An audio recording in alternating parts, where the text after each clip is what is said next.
As you may presently yourself fully be aware of, my grammar sucks. But you know what sucks worse? The rapidly dwindling clock associated with anyone's lifespan on the Ishimura after the brass pulled an oopsie doopsies that would ultimately culminate into what appears to be the extinction of the human race, at least concerning our home planet. But let's do a record scratch freeze frame. How did this all happen, and where did it all begin? Well, it all goes back to the human race and its insatiable need to expand, conquer, and consume, but it appears as though this process was not initially intrinsic to the behaviors of animals on Earth. From the beginning point of Earth's creation to the animals that formed to around about 65 million years ago, every form of fauna and flora that lived on Earth, and in most ways the planet itself, appeared to be just fine. Now, there is an argument that could be made that as life has existed on this planet, some extinction events were the planet's doing, and some were actually the life that sprung up, possibly hinting that, much like what makes up humanity, the seeds of this need to change the environment, or by doing so by accident, can result in extinctions. Pretty sure we're in the middle of a mass extinction right now, and humans are just kind of like, whatever. So, not really scary for us, but could be a problem for every other animal. Anyways, doesn't matter. Sometimes, however, combination events can cause it, such as with the Ordovician extinction event. Atmospheric CO2 levels plummeted due to mountain building, resulting in the burying of organic carbon, as well as the expansion of plants across the land resulted in marine life not being able to adapt to the cooling temperatures, which then locked up more water in glaciers, draining the shallow warm pools that once existed. However, most life on Earth, despite potentially causing changes like this, typically will live on Earth and become part of a sustained system. On these lines, this process can continue for quite some time if left undisturbed. 65 million years ago, though, the black marker would crash into Earth over the Yucatan Peninsula, where the dinosaurs would receive the final nail in the coffin that paved the way for mammals to emerge as the dominant life form on this planet. And with it, man would begin his ascent. But first, this episode is sponsored by Factor. Are you ready for a ready-to-eat meal service with 35 weekly options, including Calorie Smart, Keto, Protein Plus, or vegan and veggie choices? Also, along with that, you get 60 add-ons every week like breakfast, on-the-go lunch, snacks, and beverages to help you feel your best all day long. Then by heading to factor75.com or clicking the link below and using code Roanoke50, you can get 50% off your first box plus an additional 20% off the next month of orders. Look, we all fall into the same trap during the summer. It's hot out, you've been outside all day, probably drinking something, and don't want to make lunch or dinner, so you order takeout. As the days pass doing this, you begin to feel sluggish and realize, man, I've really been eating like crap lately. So do yourself a favor and skip all that by checking out Factor today. About 3 years ago, Factor approached me for an integration. Since then, I signed up for the subscription service myself and ordered delicious Protein Plus meals, because that's the way to do it, to keep me fueled in my workouts, and I feel great. I'm down roughly 50 pounds, but maintained a lot of the strength and even actually built some more. And because of these meals only taking about 2 minutes to heat up, I can enjoy something that's actually good for me. And it also helps keep me headed in the right direction towards my health goals. So if that sounds like something you'd be interested in, then by heading to factor75.com or clicking the link below and using code Roanoke50, you can get 50% off your first box plus an additional 20% off your next month of orders. All right, let's get back to it. That said, humans were different. We are literally built different. We did not exist in what appears to fit into the system, but instead use it to our advantage to break out of at least the confines of Earth. Because really what would happen is we would continue to behave in this manner, which meant that we would need more and more resources as we spread into the galaxy, and then we would kind of start wondering to ourselves, why would we keep running across all of these planets that seemed like they could have supported life, yet there was nothing there? But prior to the modern era, 63 million years ago after the asteroid hit our world,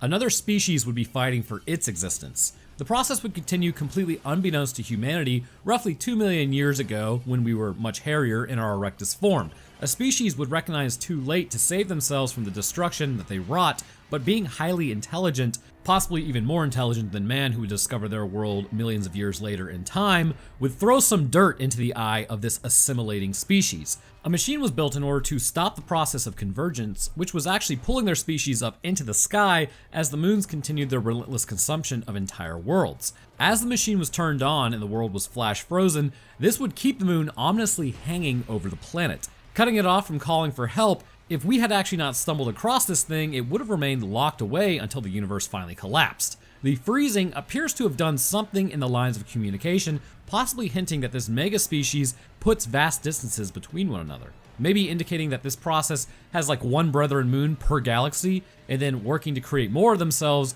which then leave to find other galaxies in which to continue their assimilation. Also, breaking away, channel in a slump due to YouTube fun times. Nobody really knows why, it's just that time of year. If you would like to like this video, as it takes a lot of work to do these things, I do appreciate you for that, but we're gonna move on. But much like the process today concerning the corruption, it mirrors the larger undertaking that is extrapolated out. It can almost be comparable in the terms of like how our own universe is set up. Everything kind of mirrors each other. You can take a quark, for instance, which are the building blocks of protons and neutrons, which form an atom, which form an element, which form materials, which clump together to form larger solid materials, which clump together to form planets, moons, and stars, which then form solar systems, which then form galaxies, which form local groups, which form superclusters, which go on to form the observable universe, and probably out past that there's even more. So it's a fairly standard way of thinking, but everything small makes up something larger. The smallest portion, I guess is the best way to put it, impacts how the larger operation behaves, and a necromorph outbreak would be no different. After the forming Brethren Moon would be frozen by this species, it would result in their extinction as well because they were a water-based organism, and well, it's all ice now, and that would make oxygen perfusion of their body highly difficult. How do I know it was oxygen perfusion? The atmosphere of their world actually would have enough oxygen even after being frozen to support human metabolisms, indicating that water would have also likely probably formed cyanobacteria or algae at some point that then seeded their planet's atmosphere with oxygen that then would also oxygenate their waters. That or when their world formed, they simply had more O2 in their atmosphere than normal, although no other gases appear to be present in too large amounts that would have created issues for human breathing. Anyhow, it was at this point that humanity would shock into the system under the banner of sovereign colonies. After discovering what happened to the Tau Volantians and how humanity was also turning into these things because of the markers, they would lose control of the operation completely in 2314. The entire military operation was forced to disable their ships, cut communication, and then take themselves out to hide any record that this existed,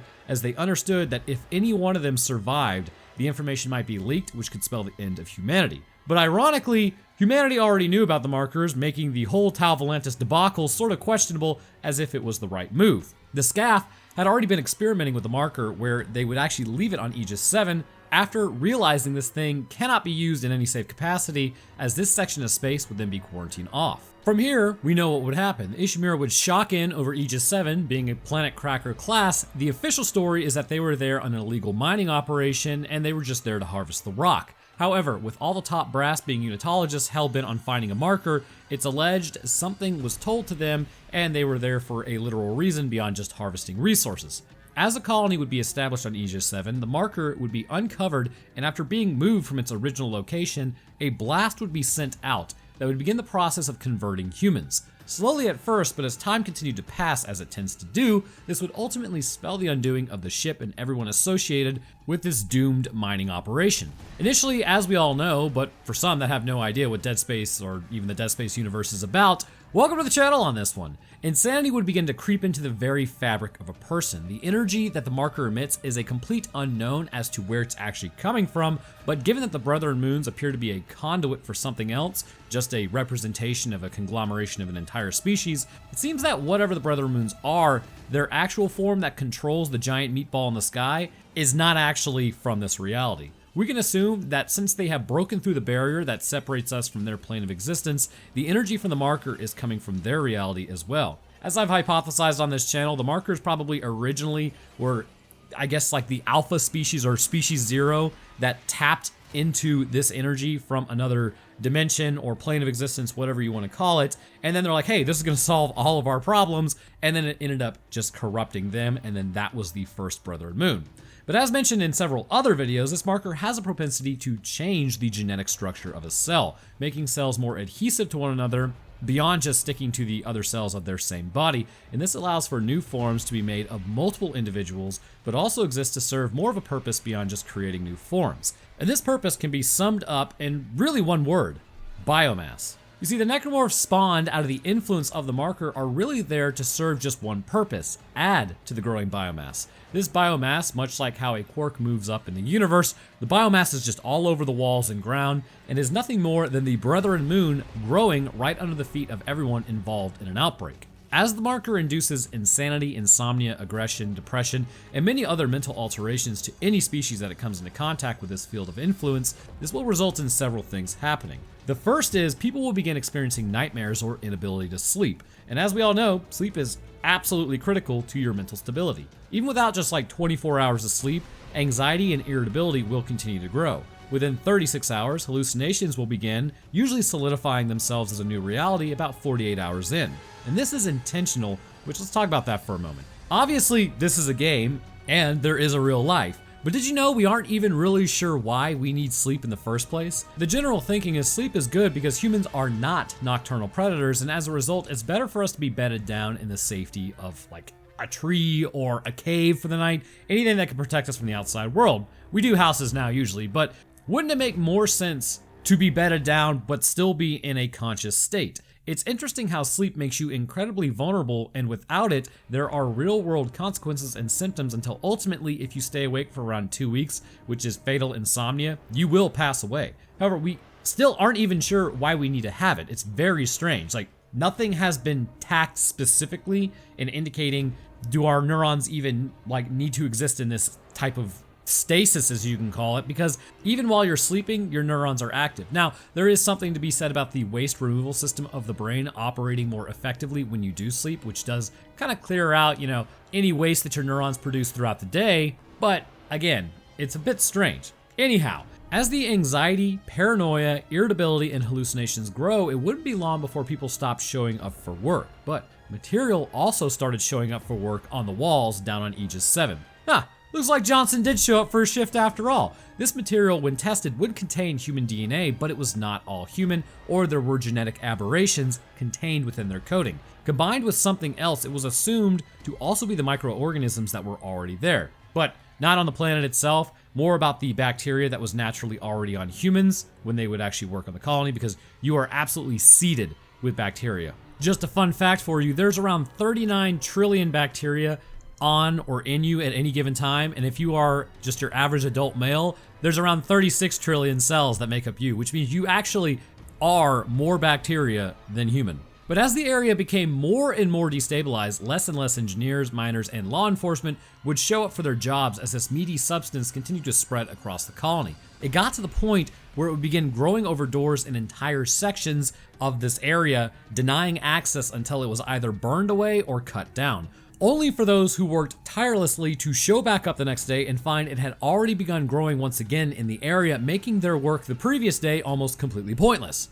With the days passing, people would begin dropping themselves intentionally or dropping others until prisoners in the colony, due to their insanity, would be brought back up to the Ishimura and be placed in the care of doctors on board. One such man's name was Brant Harris, and Brant would ultimately be placed in the care, if you can call it that, of Dr. Mercer, again, care very sarcastically, where he would then have some meaty material placed into his skull, and this would be at first slowly changing him until ultimately he would take on some of the characteristics of this flesh, allowing him to regenerate lost limbs. Which, if you would like to see a video over the Hunter, it's in the playlist. We get more into the actual process of this regeneration and lore in that video. But while the experimentations were taking place, Aegis 7 would finally reach a tipping point. The first slasher would form that was much more dangerous than just a human with a tool. It was from here that the real bodies would start stacking. As people were dropped right, left, and center, the biomass would begin building up quite quickly. All the while, the insanity and fear would still push others, such as one ship taking off and then crashing back into the colony, destroying everyone on board,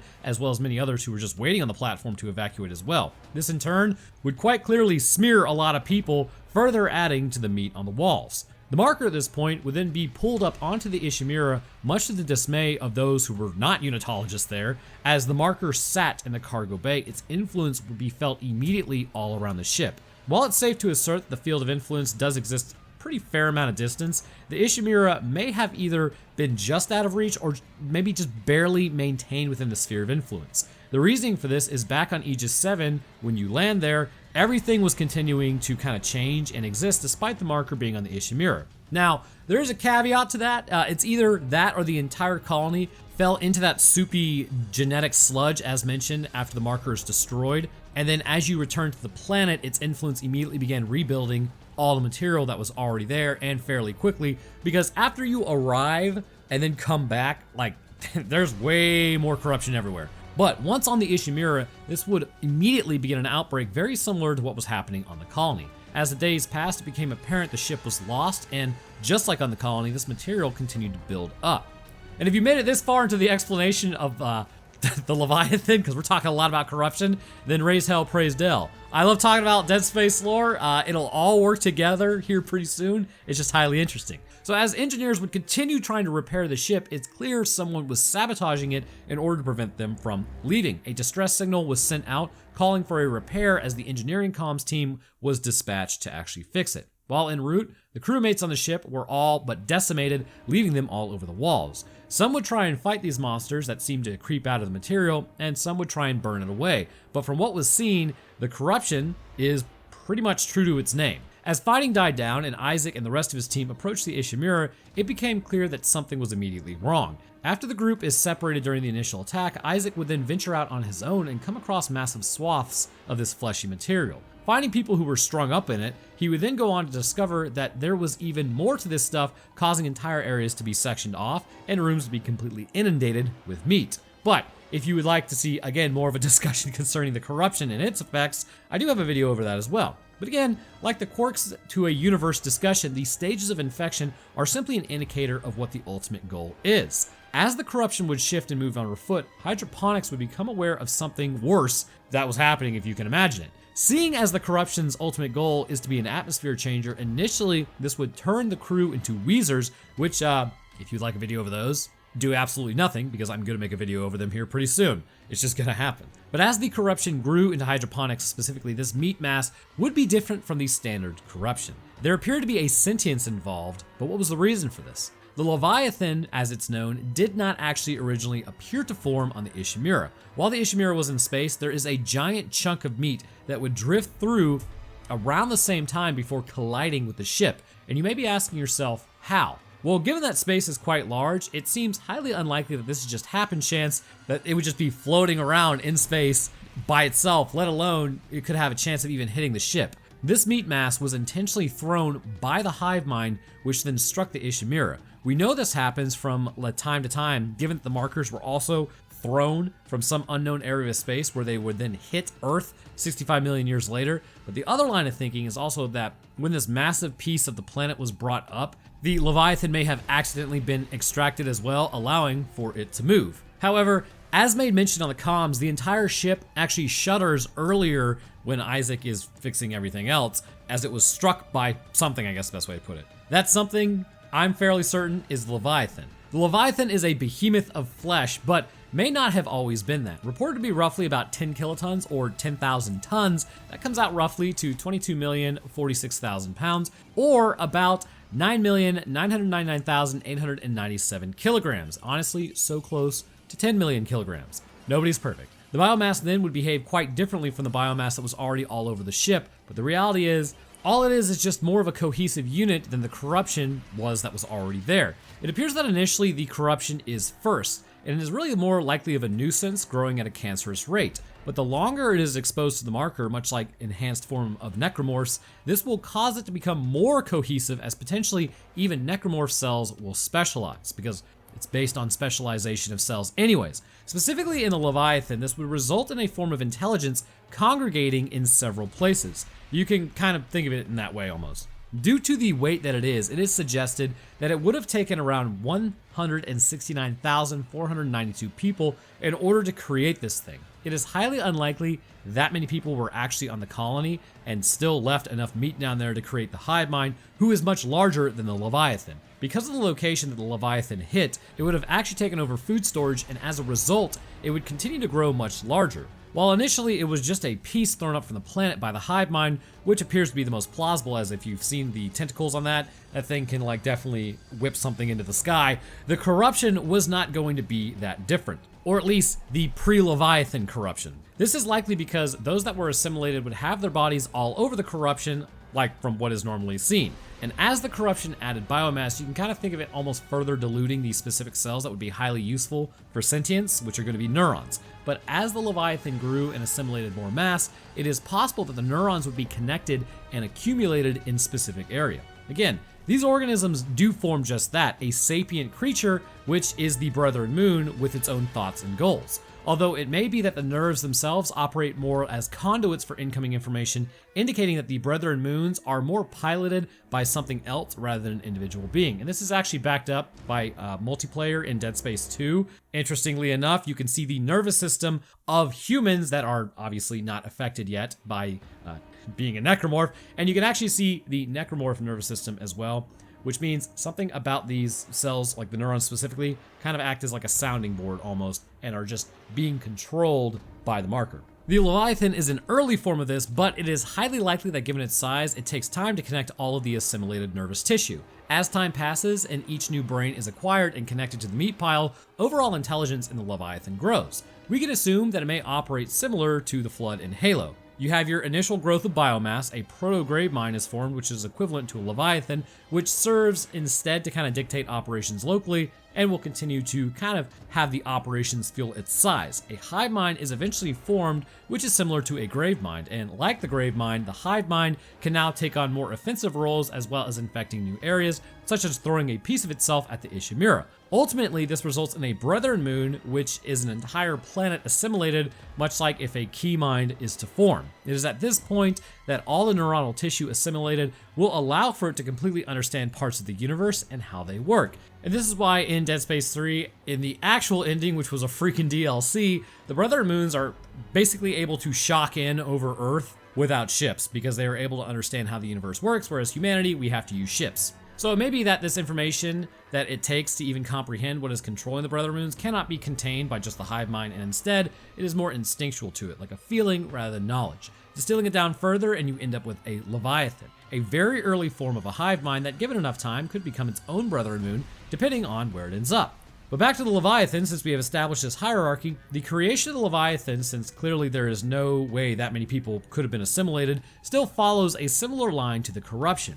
Due to the genetic influence the marker has, things like the tumor suppression gene or the P53 gene would be completely disabled. Along with this, cyclin genes promoting mitosis would have kicked into overdrive as every cell starts dividing at absolutely insane levels, probably similar to how E. coli divides, which can double its number every 20 minutes. You may be wondering though how this is possible. While food storage would definitely have provided materials for the replication process, it's important to know that this metabolism has been altered in all eukaryotic cells and probably prokaryotic cells as well. No longer is a cell reliant on nutrients in order to survive so that it can turn physical material into ATP energy or adenosine triphosphate currency. Instead, the marker now provides the cell with energy, negating the need for a metabolism. Because of the relation of energy to mass, as you know, E equals mc squared sort of deal, energy given to the cell allows for it to replicate, allowing for the process of mitosis to be fueled entirely by the energy put off by the marker. And this would also allow neurons scattered all over the body to be connected, allowing for the Leviathan to become more intelligent, so to speak, because those would be dividing as well. So as hydroponics was completely overrun and the corruption from the Leviathan hit a critical point where the lights turned on and it began thinking, its motives would then shift from just being a nuisance to outright planning. The Weezers, as mentioned, would be created as they were directly connected to the Leviathan itself. As these were cut off, the Leviathan's plan to poison the ship would be thwarted by Isaac, but now he would have to enter the area that they were attached to and manually dislodge this thing from the blast doors. We can begin seeing similarities in structure concerning the central opening of its face, if you can call that, compared to the opening of the central area of like a hive mind and ultimately the Brethren Moons. We also see something rather similar to the Ubermorph on Titan Station. As with the more simplistic corruption, we all see the concussive energy releasing cysts that form as more of kind of like a denial of area attribute, and that exists within the Leviathan as the next logical step. That being that these cysts are larger and are more likely used for aircraft denial, measures in space, or if they were on the ground used to destroy vehicles that may be traversing the area. Should a person not be wearing full rig armor, it is highly likely that they'd be blown apart immediately by the concussive force detonation upon impact. But upon destroying the hold the Leviathan has on food storage, it would appear as though the intellect it possesses may work similar to an octopus. The brain is stored in the ball tentacles. Essentially, what Isaac has done is knock the creature unconscious by destroying these tentacles. As it drifts out into space, either by accident or maybe it did it on purpose, it then runs into a nearby antenna which prevents them from calling out to the military as they shock in. From here, this creature would assuredly continue to grow, and because again, while its central intelligence was knocked out, this did bust it back down to corruption status. This did not, however, completely end it in the process. As it grew, Isaac has to go back outside once again to fight this thing, and this time it appears to be even larger than it did before. But once again destroying the newly formed tentacle brains, we can see that these appear to be housed at the base of the tentacle, covered by a strong membrane. We can make the assumption that this is a collection of brains from the originally assimilated people, as well as the brains having undergone extensive levels of mitosis in order to produce what we see here. Upon knocking it unconscious once more and busting it again back down to the corruption status, which honestly would be highly annoying if you think about it. You gotta think of it like knocking out its own comms again, then that being what controls it. And this would once again make it just the corruption, as then it detaches and then just drifts through space. And because it's completely dislodged, this likely is going to send it back into the atmosphere where it would be burned up before impacting the planet. The Leviathan is simply a piece of the hive mind used to spread its influence. Because of the actions taken, we can assume that the Brethren Moons actually come across spacefaring species prior, which isn't too far-fetched considering they want a species that they influence to spread as far as possible, as now there is a greater chance of producing even more Brethren Moons. As the Leviathan ran into the ship, specifically food storage would be utilized to grow, but just like the discussion of the corruption in my other episode, its entire body uses the marker as an energy source. Ultimately, this creates a creature capable of growing and taking over entire ships, potentially piloting them back down afterwards so that the biomass grown on the ship can be utilized in the convergence event. But anyhow, I want to thank you guys for watching. If you enjoy, then leaving a like would be baller of you, and subscribing is a great way to stay up to date on what I post, especially because well, this wasn't too long of one, but you know, I'll drop my Twitter, Discord, Patreon, and Roanoke Tales channel link, where this week we were talking about the Harlem Globetrotter Rico Harris that went missing and still has not been seen in almost a decade. Very strange stuff. But speaking of patrons, I'd like to thank mine real quick. First, huge thank you to our astrophysicist, Death's Dancer. Thank you, my man. Next, I'd like to thank our scientists, Chad the Enjoyer of Scientific Explanations B-grade horror movies, Dakota23, Lucian Dragon, Metric System, Ouroboros Engine, and Trash Panda in a Trench Coat. Thanks, guys. And the rest of my patrons, I appreciate y'all's support as well. It goes a long way towards helping out. You guys are a bunch of cool guys. But all right, that's gonna do it for me. I hope everyone enjoyed, and I'll see y'all in the next one.